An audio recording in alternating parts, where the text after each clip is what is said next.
fellow collectors, and welcome to Long's Toys. Today we are taking a look at two entries in the Ultraman Ultra Action figure line. On the left here we have Ultraman Ribut, and on the right we have Ultraseven. So these two both look pretty good. Pretty standard packaging for this line. Just have a little picture of the Ultraman down here in the corner. Neither of these come with accessories. It's kind of a bummer. I was really hoping that Ribut would come with his staff and shield that he has. But this was kind of released before they started, more mainstay weapons with the line, which is kind of a bummer. But the figures look pretty good. They boast 18 points of articulation. I believe Ultraseven has the same. Yeah, there we go. So without further ado, I'm going to go ahead and get these two out of the packaging here, and we'll take a closer look. So here are the two figures out of the packaging. We will start first with Ultraman Ribut. I think he looks good. Really nice design. I like his giant gauntlet. And then over here we have the smaller gauntlet. They're painted really nicely. I'm glad they didn't stop halfway as they did with the rest of the arm. They actually did the full detailing on the gauntlets, which is nice. It is kind of a shame. You can see that line straight down the middle of the arm where the paint kind of stopped. And I know it's a budgetary thing, but it is kind of a shame. We got the full paint here on the side of the legs, though. Well, I should say the calves, not so much the thighs. Although that might naturally be supposed to stop there. I kind of doubt it, but at least that looks less awkward. This one, it's very apparent that that was supposed to continue, but this line never really has a lot in terms of paint applications on the back. The head looks good. Head is on a ball joint, so you can turn side to side, look up a little bit, look down pretty far. Not really much side to side. You have a hinge here in the shoulder, as well as a rotation. Bicep swivel 90 degrees there in the elbow.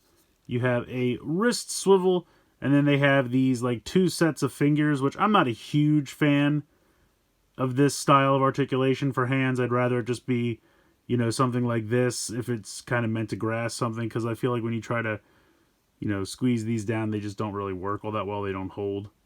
But nothing in the waist and nothing in the thigh, which is kind of a bummer, but that's how this line's been since the beginning. Kicks pretty far forward, pretty decently to the side. Little over 90-degree bend there in the knee, and then you have a ball joint in the ankle. But yeah, he looks good. I like the look of him. I do really wish he came with his accessories, but like I said, this was kind of released at a time before weapons really became kind of a mainstay. I feel like a lot of the releases now have weapons, which I'm really happy about when they make sense, when a character actually has weapons. But he's one that I feel like they could go back and do one where he comes with the staff and the shield, and that would be really cool. But otherwise, he looks pretty good. Over here, we have Ultraseven, kind of a more simple design, so I feel like he was able to get almost all of his paint. They didn't stop on the arms, which I really appreciate. You can see he got the full arm paint there with the silver. The only problem is these two small sections here where this kind of shield on the front comes around to the back. That's all they would have had to do. If they could have just painted these little squares just right here on both sides, he would have been completely fully painted, and it would have been fantastic. But he might have paint down here around the ankles as well. That might be silver. I don't remember off the top of my head. So that might have been something that they missed. But I feel like you can almost not, that doesn't look so obvious as it does right here, where it's obviously supposed to continue on. But for the most part, he looks good. He's got the little black pupils, but you can see on mine that they're a little off. Here, it's kind of centered and correct, and then down here, it's a little far down. So it's a little off, which is unfortunate, but other than that, I think the head sculpt looks pretty good. Really nice silver paint. And he's got all the same articulation that we saw in Ribut, so I'm not going to go through it again. It's all exactly the same. But he's a nice looking figure. I kind of wish this little piece here was able to come off, because I believe he uses that as a boomerang type weapon. So it would have been nice if that could just unpeg and he could hold it and then peg it back in, but unfortunately not the case. But he looks cool. I think both the figures are nice. I think they have pretty good articulation. As I pretty much mentioned in every one of these videos that I do, I wish there was something in the waist and I wish there was something in the thigh. But again, that's how this line's been since the beginning, so there's not really much point in complaining about it now. But they're nice. They're nice additions to the line. I would say they're about 5.5 inches tall, maybe. They're not quite 6 inches, I don't think. but they're taller than 5-inch figures. I'm trying to think what I have to compare. Here is a vinyl figure, which you can see is definitely shorter.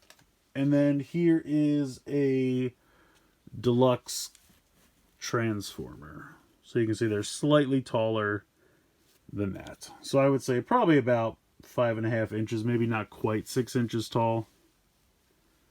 Not quite. But it's a nice line of figures. They've been doing it for a while for Ultraman, and it's nice to get some articulated figures if you don't want just the vinyls, because the vinyls are so limited in articulation. So if you're looking for some nicer figures for Ultraman, I think these are pretty good. And it's been going for a while, so it's a pretty nice comprehensive collection of these figures. And, you know, they do it every year when the new show comes out and everything like that. Speaking of which, I feel like it's time we start to see some leaks and stuff for next year's Ultraman. Probably in the next month or so, we'll probably start to see something, because it'll probably start in July. I feel like that's when it usually starts. In any case, I think these are both pretty solid. I do wish that there were some more articulation points, but like I said, I've been saying that since the line began. For these two specifically, I really do wish that Reboot came with the staff and shield. Otherwise, I think they're pretty good. So let me know what you guys think in the comments below. Please like, share, and subscribe. Hope you guys enjoyed the video, and as always, thanks so much for watching.